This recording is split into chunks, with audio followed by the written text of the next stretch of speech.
예, 저희 집에 조카가 와서 같이 얘기하는 도중에 전도하게 됐는데, 잠깐 그것에 대해서 나누려고 만들었습니다. 조카에게 제가 물었죠. 너 예수님을 믿느냐? 얘가 어릴 때부터 교회당을 다녔기 때문에, 어, 예수님을 믿는지 한번 확인을 해보려고 물었습니다. 그랬더니, 자기가 예수님 믿는다고 얘기를 하더라고요. 그래서 제가 질문을 했죠. 예수님을 믿는다는 게 무엇을 의미하느냐? 그렇게 얘기를 했더니, 자기가 잠깐 생각하더니 예수님이 계신 거 하고, 그리고 내가 주님의 뜻을 따라서 열심히 살아야 한다는 것을 말한다. 이렇게 얘기를 하더라고요. 참고로 조카 아이는 한 20대 후반의 아이입니다. 그래서 제가 이제 얘기를 했죠. 성경에 보면 야고보서에 그 귀신들도 하나님은 한 분이신 줄을 믿고 떤다 이렇게 돼 있기 때문에 귀신들도 하나님께서 계시다는 것을 믿는다고 했으니까 그냥 하나님이 계신다. 그리고 뭐 주님 말씀대로 열심히 살아야 된다. 이것만 가지고는 하나님을 믿는다고 말할 수는 없겠지. 그랬더니 잠깐 생각하더니 그런 것 같다고 얘기를 하더라고요. 그래서 제가 다시 물었죠. 그럼 예수님께서 오셔서 해주신 일이 무엇이라고 너는 들었느냐? 그랬더니 정답이 나왔어요. 십자가에서 죽으셨다. 예수님께서 그렇게 대답을 하더라고요. 그래서 그러면 예수님께서 왜 십자가에서 죽으신 거라고 들었냐라고 물었죠. 그랬더니 우리 죄를 위해서 십자가에서 죽으신 거 아니냐고 그렇게 얘기를 하더라고요. 예, 여기까지 참 정답이어서 참 좋았습니다. 그래서 제가 다시 질문했습니다. 예수님은 어떤 분이시기에 우리 죄를 위해서 죽으실 수가 있는 거냐? 라고 질문을 했더니 잠깐 머뭇하더니 하나님의 아들이시니까? 라고 얘기를 하더라고요. 그래서 제가 대답하기로 물론 예수님은 하나님의 아들이시니까 우리 죄를 위해서 죽으셨지. 또 예수님은 어떤 분이시기에 우리 죄를 위해서 죽으실 수가 있었을까? 그랬더니 잠깐 또 생각하더니 예수님은 능력이 있으시고 우리를 사랑하시니까 라고 대답을 하더라고요. 물론 그것도 맞는 말이지. 그러면서 제가 이 예화를 들었습니다. 여기 사실 제가 여기서 이렇게 전도하는 이 내용들은 제 동영상 그 재생 목록에 전도에 관한 저기 말씀들이 쭉 나열되어 있는 것이 있는데 거기를 보시면 있는 다 내용들입니다. 그런 내용들을 조합해서 제가 보통 전도를 하거든요. 그래서 여기 나와 있는 그 사형수 두 사람의 예화도 거기 나와 있는 거죠, 사실은. 그래서 이 예화를 이제 그 조카 아이한테 얘기를 했어요. 너하고 나하고 길가에 가다가 서로 싸웠다. 근데 그 나라에서는 그 길가에서 싸우는 사람들은 무조건 잡아다가 사형을 시키는 그런 나라였어. 근데 너하고 나하고 싸우다가 이제 잡혀서 둘 다 이제 그 재판을 받게 됐는데 재판을 받아가지고 둘 다 이제 사형이 언도가 되었어. 그래서 이제 둘 다 사형 날짜를 기다리면서 이제 감방에 갇히게 됐는데 가만히 생각해 보니까 야, 나는 참 나이도 들고 그랬는데 괜히 너랑 싸워서 참 네가 죽게 됐구나 이런 생각이 돼가지고 내가 후회가 돼서 내가 재판장한테 편지를 썼어.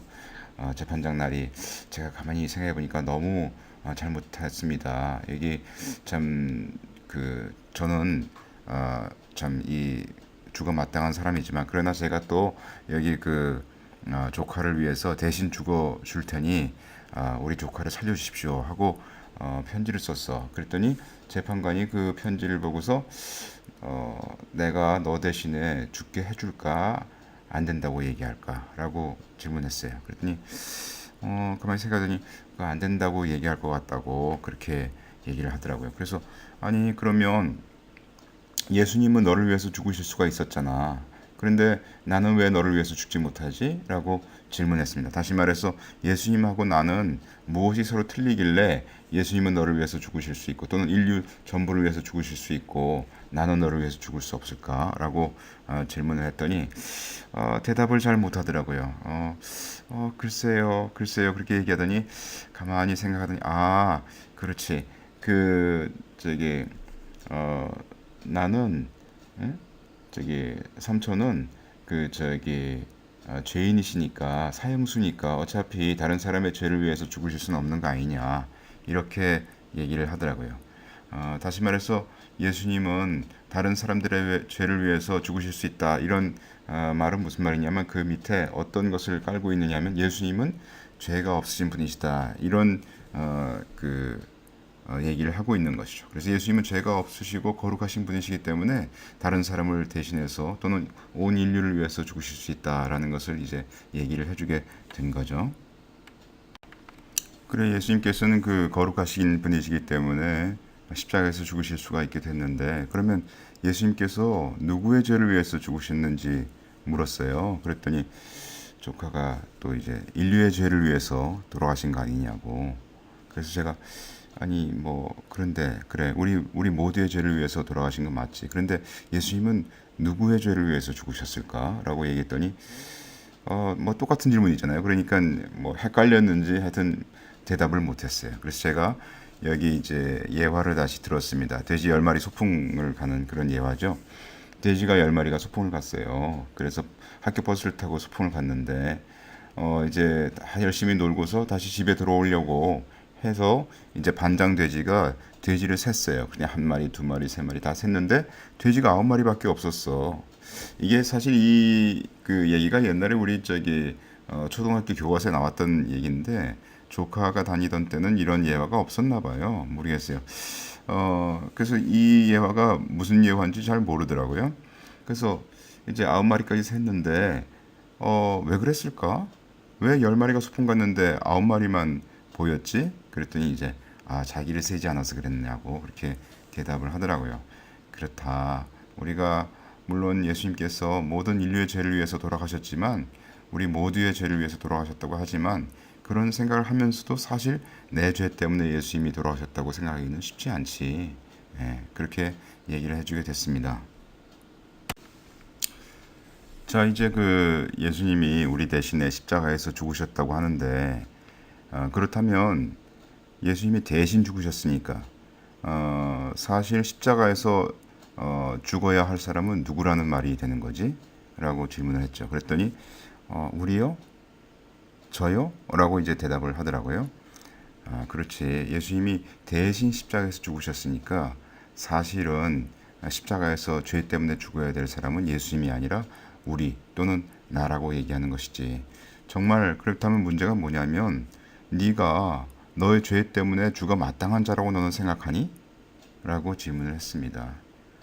너가 정말 내 자신을 죄인이라고 생각하느냐 아니면 네가 어떤 잘못된 행동을 하는 것은 그냥 상황이 잘못돼서 부모를 잘못 만나서 또는 환경이 참 그렇게 됐기 때문에 너가 그런 행동을 한다고 생각하느냐라고 질문했습니다. 그랬더니 별 대답이 없었어요.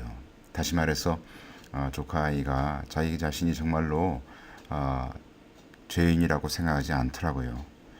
그래서 다시 물었습니다.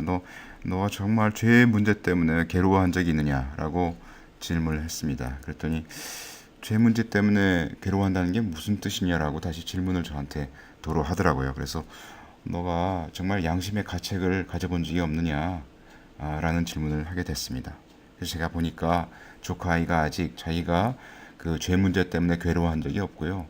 또 자기가 죄인이라는 것을 생각해 본 적이 없었습니다. 그렇게 된다면 사실 우리가 주님께서 우리를 위해서 대신 죽었다는 말이 별로 이렇게 귀에 들리지 않지요. 자, 어떤 사람이 호수에 빠졌어. 호수에 빠졌는데 그 사람이 막 호수에 빠져서 막 죽으려고 그래. 수영을 못해. 그러면 그 사람은 어떻게 쓰든지 로프를 잡으려고 하겠지. 자기에게 던져진 그 로프를 잡아서 살려고 하겠지.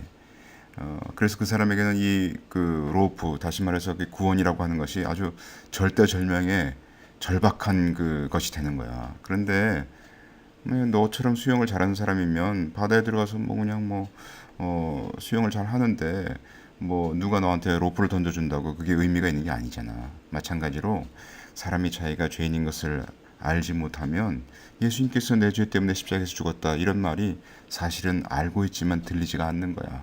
너 하트 속에 그게 들어가지가 않는 거지. 너가 아까 네가 예수님을 믿느냐고 이렇게 물었을 때 네가 대답한 거 있잖아. 예수님이 계신 거를 믿는다. 그리고 또 그 주님의 말씀대로 내가 열심히 사는 것을 나는 믿는다. 이렇게 얘기했는데 그것은 사실은 다른 모든 종교가 말하는 거야. 다른 모든 종교는 너가 선한 사람이니까 열심히 살면 돼. 네가 네 자신의 구원을 이루면 돼. 이렇게 얘기하는 거지. 그러나 성경은 너가 죄인이라고 얘기하는 것이고 너가 너 죄의 문제를 스스로 해결할 수 없기 때문에 예수님께서 대신 십자가에서 죽어야만 너의 구원이 이루어진다. 이렇게 얘기하는 것이야. 그래서 이 예수님을 믿는 것은 다른 모든 종교와 그런 점에서 틀린 것이지 라고 얘기를 해주게 되었습니다. 그럴 때 이제 조카가 질문을 했어요. 근데 자기 볼 때 자기 뭐 주위에 예수 믿는다고 하지만 자기가 볼 때는 정말 전혀 아니오시다 이런 사람들이 있는데 그건 어떻게 된 거예요? 얘기를 하더라고요. 그래서 제가 그런 얘기를 하게 됐습니다. 예수님을 믿는 것은 생명의 문제다. 그러면서 너 저기 물고기가 물에서 살잖아. 근데 물고기가 물 밖으로 나오면 어떻게 되지? 물 밖에서 살 수가 있을까? 그랬더니 살 수가 없는 거죠. 라고 대답을 해서 그렇다. 사람이 이렇게 사는데 사람이 물속에 들어가서 살 수 없고 또 물고기는 물 밖으로 나와서 살 수가 없는 것인데 왜 그럴까?라고 질문을 했습니다. 뭐 사실 그거야 뭐 물고기는 물에서 사는 거고 사람은 이 공기 중에서 공기를 먹고 사는 거니까 그런 것이죠. 그것이 바로 생명의 문제 아니냐. 물고기는 물고기의 생명이 그런 거고 사람은 사람의 생명이 그런 거야. 내가 예수님을 믿기 전에는 내가 내 속에 죄성이 가득해서 그리고 그 죄성을 이길 그런 자가 못 돼서 내가 죄인이었기 때문에 어차피 죄성이 이끄는 대로 그 죄를 좋아해서 그렇게 먹고 살았어요. 그런데 예수님을 믿고 나면 예수님께서 우리 안에 들어오셔서 새 생명을 주시고 또 그 생명이 되시기 때문에 그 예수님을 따라서 예수님을 사랑하고 그분을 따라서 살게 되면은 그 새 생명은 죄를 미워하는 생명이야. 그래서 이 어쩌면은 예수님을 믿고 나서도 죄를 지을 수가 있는데 그 죄를 지을 때 옛날에 예수님 믿기 전에 죄 짓는 때보다 훨씬 마음이 아파. 훨씬 마음이 아프거든. 그래서 그것은 바로 우리가 새 생명을 가졌다는 다른 증거지. 그래서 정말 예수님을 믿은 사람이라면 죄를 쉽게 짓지 못하고 혹시 죄를 짓더라도 그걸 후회하고 다시 회개하게 되는 거고 그리고 또 그 죄를 계속적으로 반복해서 계속 회개하지 않고 죄를 짓게 된다면 그러면 하나님께서 그 자녀를 이렇게 징계하시는 그런 일이 벌어지게 되는 거야 라고 얘기를 하게 됐죠.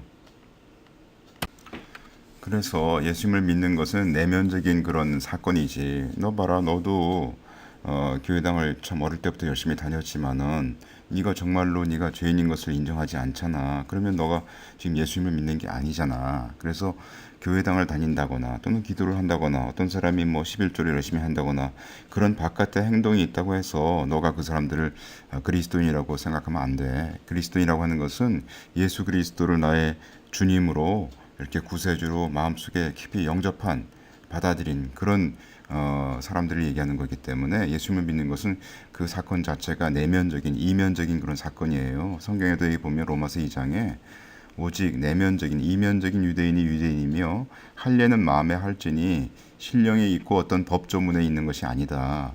그 칭찬이 사람에게서가 아니요 다만 하나님에게서다 이렇게 되어 있기 때문에 예수님을 믿는 사건은 너가 정말로 죄 때문에 정말 너가 괴로워하고 이 죄 문제를 네가 스스로 해결할 수 없다는 것을 정말로 알게 될 때 주님께서 너를 위해서 왜 십자가에서 죽으셨는지를 알게 되고 그분을 네가 모셔드리게 되는 거야. 그런 얘기를 하게 됐습니다.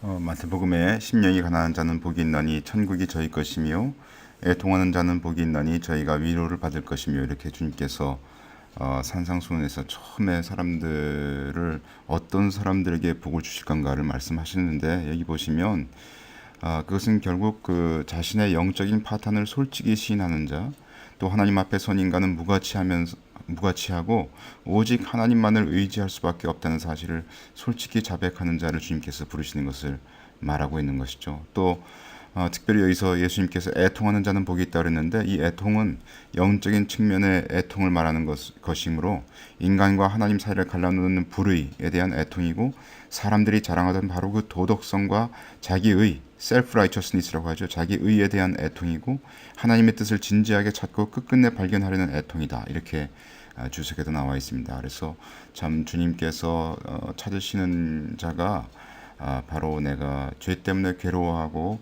정말 내 자신의 문제를 내 스스로 해결할 수 없는 그런 존재인 것을 깊이 아는 그와 같은 자를 주님께서 찾으시기 때문에 정말 주님을 만나시려면 아직 그 주님을 만나시지 못한 분들은 정말 자신의 죄의 문제를 주님께서 해결해 주시기 위해서 십자가에서 죽으셨다는 이 사실을 귀하게 받아들이시고 참 주님을 영접하시기를 바랍니다.